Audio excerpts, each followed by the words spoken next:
Hello, everyone. Thank you for watching this recording on the funding workshop for the 2025 Community Grant Cycle. My name is Brittany Kennedy, and I will be giving this training. So, our agenda today is a brief overview of BCF as a whole, some information about what happened in 2024, the 2025 community grant process, and then a walkthrough of the portal and the application. So, like I said, my name is Brittany Kennedy. I am the Director of Grants and Programs at the Community Foundation. I have been here since 2018. In the previous life, I worked out in Adair Village doing youth programming. I have been in your shoes before. I used to write the Foundation for Grants. And so I really try to keep the process simple, and we really want to listen to you as nonprofits to make this something that you can do in a reasonable amount of time. As you can see, we have a small but mighty team. Chris and Lisa are our only full-time staff. The rest of us work part-time in different capacity at the foundation. So a little bit about the Community Foundation. We were established in 1953 by a group of Rotarians with $1,000. And the original focus of the foundation was to create a brighter future for children in Benton County. When we were first started, we were called the Benton County Foundation. We were a private foundation, and we have now turned into a community foundation, which is different rules and policies that we follow. The original focus has not changed. We still want to create a brighter future for children in Benton County. However, the scope of that has changed. So, what a brighter future for children is a little different now at the foundation and a little larger in scope. In order to do that, we have multiple funds that make up our endowment. So the community grant funds are part of it. We also have scholarships and designated and donor advised funds, as well as agency funds. But we're specifically talking about the community grant funds in this presentation. So the community grant funds all have different requirements and have different focuses. So each donor that sets up a community grant has something they might be interested in. It could be unrestricted funding. It could be something related to children. It could be something related to basic needs. On the back end, I am the one that makes sure that the foundation is honoring those donors' wishes through their funds, and that the organization that is receiving funds each year is honoring or fulfilling those donors' wishes. Okay, a little bit about last year. So if you're watching this and you've come to my presentations before, every year I come on and I say, last year was the best year ever. Well, once again, 2024 was our best year ever. We're our best year to date, I guess. We had more applications than we've ever had. We had 70 different organizations apply. We had, for the first time in foundation history, over $500,000 in asks, and we were able to award more organizations than we've been able to in the past. So we awarded 54 different organizations, either partial or full funding, and we were able to send out over $400,000 through the community grant cycle. In the grand scheme of things, BCF community grant funds actually have a very limited amount of money to send out. So we have about 105, 110, somewhere around there. So last year was $113,000 that we were able to send out with just BCF funding. Now that does include, and why this number goes up or down, that number does include our community giving fund. So at the foundation, we have a fund that is available that anyone can donate into. It's called the Community Giving Fund. Everything that is earned during the year into that fund directly supports the community grants. So anything that is sent or donated into that fund gets sent out every year. We also have a program that we run here at the foundation called the Philanthropist at Large, or PALS for short. That is a group of very select households, other foundations, people we know, people we already know, love, and support Benton County and the foundation. And each year we send those donors the community grant applications, well, sections of them. We send them your name and some other information, and they read through it and decide if there's anything that they would like to fund. Last year, we were able to leverage just over $292,000 through our PALS program, which enabled the foundation to fund far more organizations than we would have been able to fund with only our community grant funding. What it looks like by priority area. So last year we changed our priority areas, and this is what they were last year, and this is what they will remain this year. Human services and education and youth development, we always get the most applications in those categories. That's where a lot of our donors have said that that's what they want to fund, and that's their passion. But we also got more applications than we've ever gotten in arts and culture, and then community betterment was new last year. So that's we don't have a lot of historical data on that one, but I was really excited when we were able to fund 7 arts and culture projects, because that's more than we've ever been able to fund in previous years. I want to call your attention to the BCF website. We have done a lot of work at the foundation to update our site and provide information to you. So under the nonprofit resources tab, there are a lot of different resources. So there's an online tutorial from Foundant, who runs our portal. There's also a Word document with all of the 2025 grant narrative questions. So you can pull that up and start filling those out before you even get into the application, and kind of make sure that this application is what you should be filling out.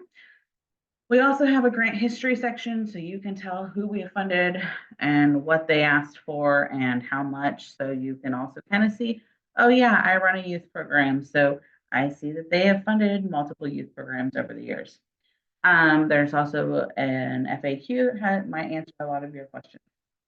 If for some reason you don't find the answers to your questions on our website, you are always welcome to reach out to me, and I would be happy to have a phone call with you or email back and forth to answer those questions. Okay, so a little bit about the 2025 community grant opportunity. So we have right now just about $108,000 to award. I'm hoping that goes up with donations into the community giving fund, but that's where we stand right now.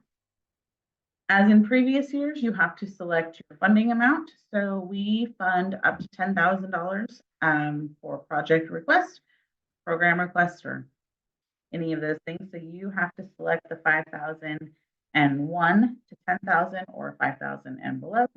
And you also have to select a priority area, and it can only be one priority area. I acknowledge that you might fit under 2. You might fit, under human services and youth, but you got to pick the one that is the most closely fitting your project. The timeline for this year, applications are open now.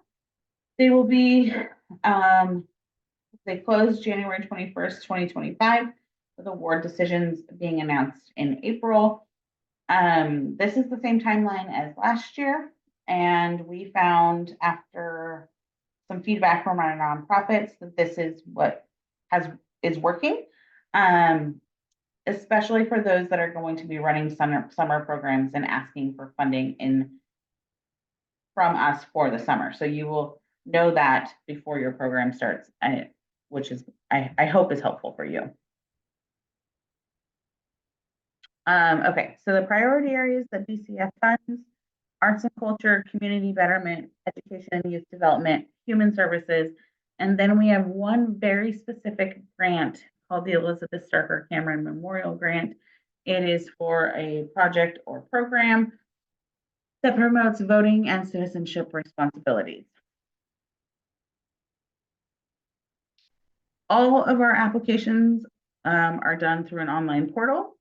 The link is on our website. And like I said, there's also an application or a portal tutorial. So if you need some help registering for an account, there's a link that would walk you through all of that.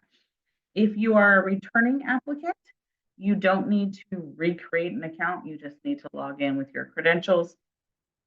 If for some reason you've had staffing changes and you think you have applied for grants in the past, or your organization has applied for grants in the past, but you're the new person doing it, reach out to me before you create a new account and let's double check so that we can just keep the organization history intact and I can add you to that to the profile instead of creating a whole new organization history. Okay, let's talk a little bit through the application. So our application is broken down into sections. These sections are the same as last year, except for the grant feedback. That's new. So application basics, organization information, project information, fiscal sponsorship will not apply to most of you, but we'll walk through that anyway. Community impact, outcomes, project expenses, and like I said, the grant feedback, which is new. So the first part is application basics. We ask a couple questions that is really helpful to us at the foundation for reporting purposes and for sorting purposes. So the first thing that we're going to ask you is what type of proposal you're submitting. Are you submitting a proposal for capital or capacity, specifically for equipment and supplies, operations or programming? Capacity and capital can include staffing, it can include improvements, it can include a building purchase, things like that. Equipment and supplies, that could be new kitchen appliances, it could be furniture or a printer or, you know, actual supplies for your program. Operations is pretty self-explanatory. You're just asking for funding for your to keep the lights on and do your day-to-day activities. Programming is for a specific program. And this would include everything you need for that program, including supplies, staffing, etc. So if you're writing for a youth program and you need supplies and staffing and something else, right? Like it's probably under program as opposed to equipment and supplies. Okay, another thing that we ask for that's mostly for funding or for reporting is the funding request you're asking, 5,000 or less or 5,001 to 10,000. In previous years, clicking a box or clicking one of those numbers would have maybe gotten you more paperwork. It would have come with additional questions. We no longer do that. This is strictly for sorting purposes. And so we can kind of see how many requests we're getting at what level. And then the priority area, once again, it has to fit into one of these priority areas. So if you are in between two, you're welcome to call me and we can talk it through. There are no wrong answers. There's not more funding in a specific category or anything like that. So it really is just whatever fits your project the best. Okay, so there are some answers in some of these questions because I did an example application. So I started filling out this application as if I were running a youth program in Philomath. So that's why there's a number in this box. So the annual budget for your organization, we want the organization as a whole, not the project, not the program. It's the entire organization's budget. We also need to know if you are a public charity, a public benefit organization, school, government, etc., or none of the above. If you click none of the above, you will get additional questions about a fiscal sponsor. BCF can only grant to 501c3s or public benefit organizations. If you are not in that category, somebody needs to sponsor you that is. Okay. The other thing we're going to talk about, or that we're going to ask right now, and under this part of the general organization information, is your mission. We want to know who you are, what you do, who you serve. This question is particularly important because we do share this information with those donors that I was talking about for our PALS program. We also ask about how you put EDI, how you define it and how you put it into practice. One note about the application this year is last year I got a lot of feedback, which I totally appreciate, that they didn't have enough space to answer the questions. So we've upped the characters a little bit on some of these questions, but just because there are 5,000 characters available does not mean you need to use all 5,000 characters. Longer doesn't always equal better. And our reviewers have to review multiple applications. So it is really helpful for them if you are very concise and they can very quickly figure out what you're doing, right? Who you're serving, that kind of thing. So project information, this is where you're going to put the annual budget for what you're asking for. And then a project description. And I apologize, I did not proofread this well before I put it out there. So this is another section, this project description right here, that we share with our donors. So when I say 2 sentences, we really mean 2 sentences. And in this example, over the next year, the XYZ nonprofit will provide a free lunch program and low-cost summer youth activities to 30 kids ages 5 to 12 in Philomath. BCF funds will be used for supplies, to supplement the salary of the youth program coordinator, and to purchase raised beds for a youth garden. So this sentence very quickly tells the people that I share these applications with who you are, what you're doing, who you're serving, where, and what the funds that they're, BCF funds or their funds, right? Like if it's from a donor, what their funds are being used for. This information is really important, but it also better match some information later in our proposal. So we'll go through that. Community impact, you're going to tell us more about those people you're serving, and then also how your board and your staff and your volunteers reflect the community and the people you serve. So in my example, my answer might say something to the effect that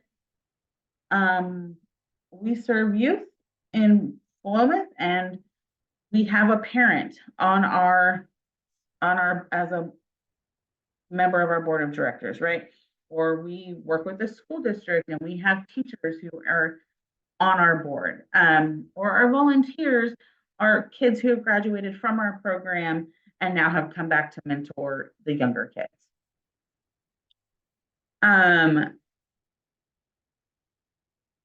Okay, and then, and then in this section, there's always also a chart that is going to give a geographic breakdown of the county. So in my chart, I would be putting 30 kids in Philomath, right?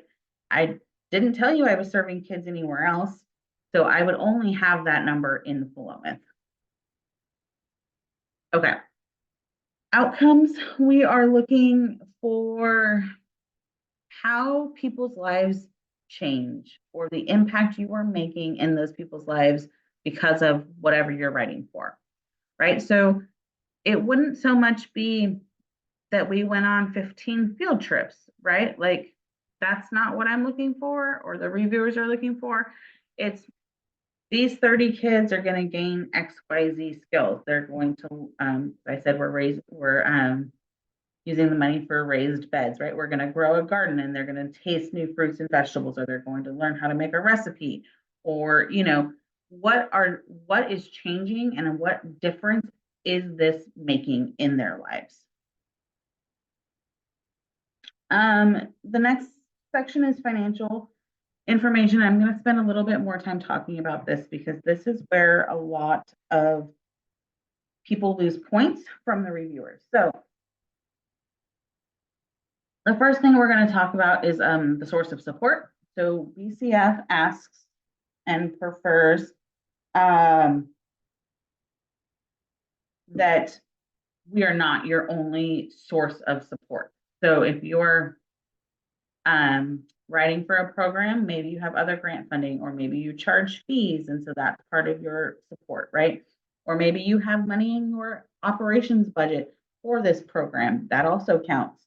Or you have a ton of people, like maybe you're renovating a baseball field and you have a ton of community volunteers who are coming for a work day and they're going to do all the prep before the project starts. That's a source of support because that's an in-kind donation. So this is just where it explains that. And then we actually have a chart where you would fill this in. So once again, this is for my youth program, right? I know that the program itself is going to cost my organization $25,000. I showed you that in a previous slide. These are some different sources of support that I have maybe coming in. So we know that maybe we're on track to have 30 kids. It's going to be $1,000 from their participation fees. We've requested a grant from somewhere else. We've got organization general operating funds. We know that is received. We have an in-kind donation that we've requested from, because those people are going to come do the labor, right? They're going to help us get prepped for our raised beds. And we know every year we get about $2,000 in donations for this program. What you should not list here is the BCF grant. This is additional sources of support, not the grant you're actually asking for BCF.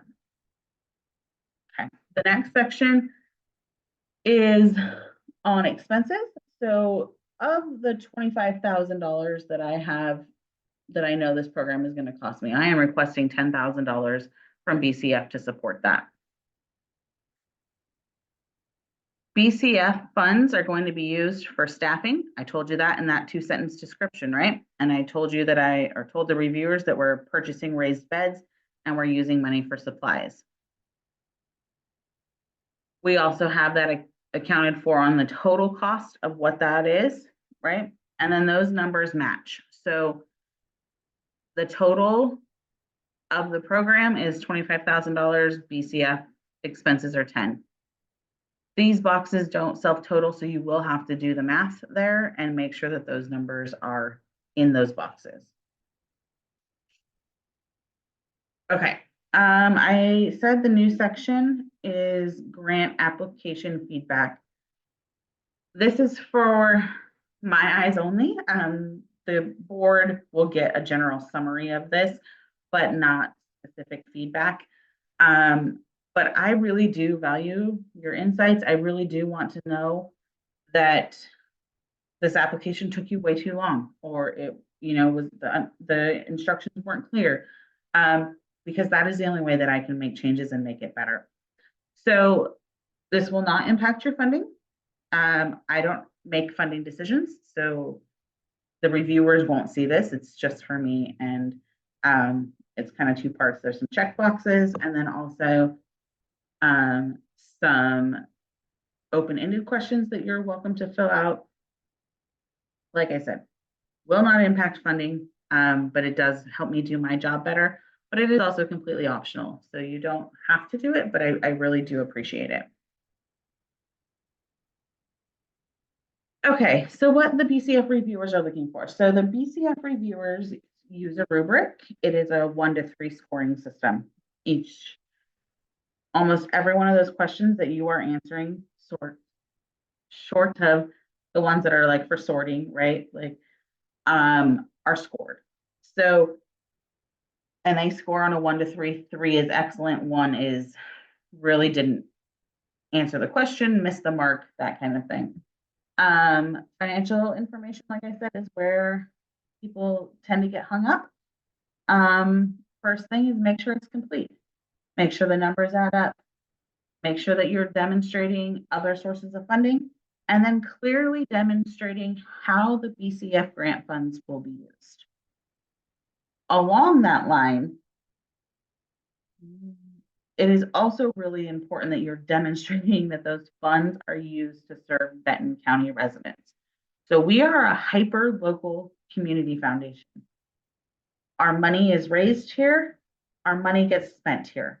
So you can be an organization outside of Benton County, but the money needs to be, you need to show us that the money that you are receiving from the Benton Community Foundation, it is being used to better the lives of Benton County residents. Okay. Another thing that really tends to kind of hang people up is after the reviewers read your application, if they don't clearly know who you are and who you're serving, it's hard for, like, if they have more questions after they read your mission statement than were answered by reading it, that's going to be hard for them to score as a 3. We are looking for a clear picture of who you serve, how many, what the outcomes are. Another part of the review process is they do have 2 kind of open-ended questions that they score 1 to 3 still. One is on the technical writing, so your grammar, your punctuation, that it was a well constructed application. And then they have a section that is whether if it was their own money they were giving out, if they would fund this project. So the 3 is I would fully fund this project. 2 is I would fund if available, or 1 is I don't recommend this project for funding.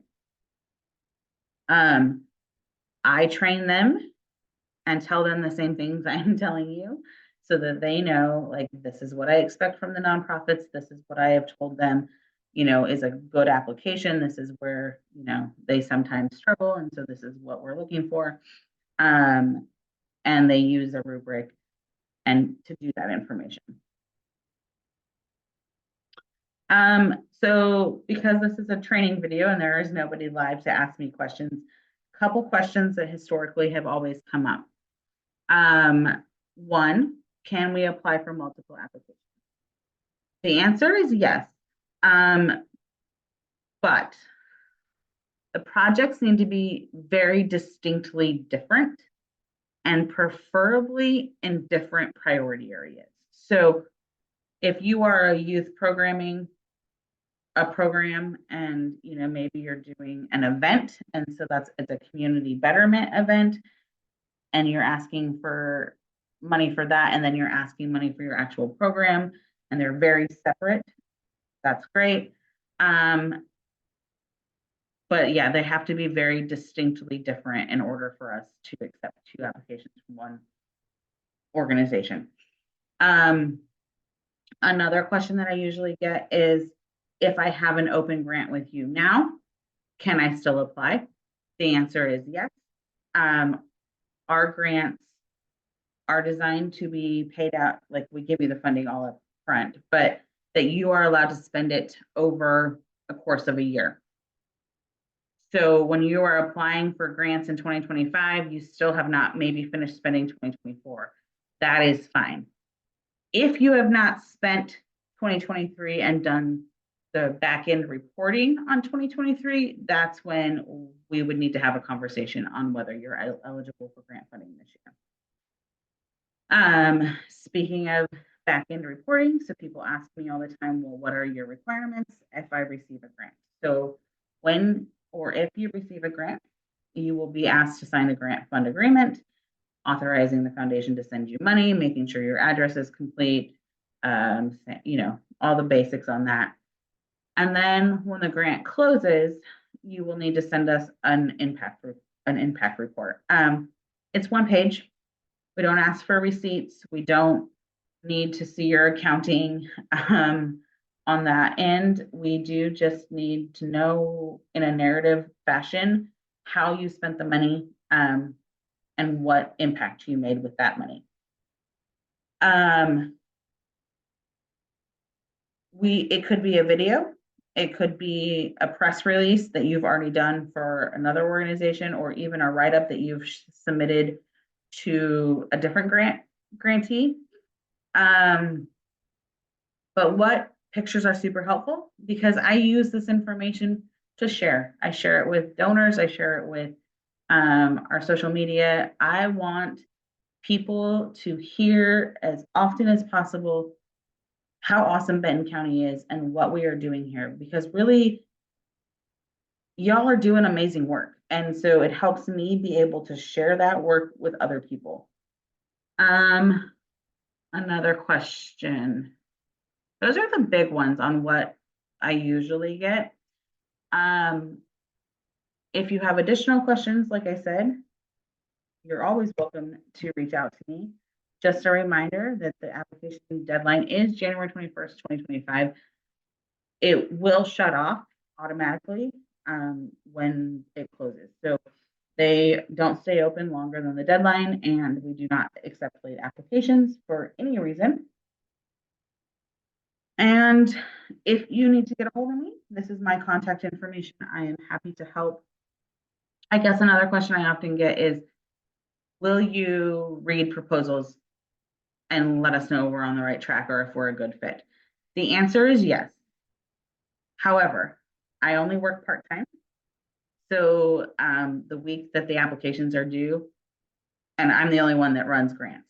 So the week the application is due, that's a no. I would not be able to help you with that in a timely manner. So as long as it's a couple weeks before, I'm happy to look over a section or take a phone call, but right before it's due, I just can't. So I wish you all the best of luck.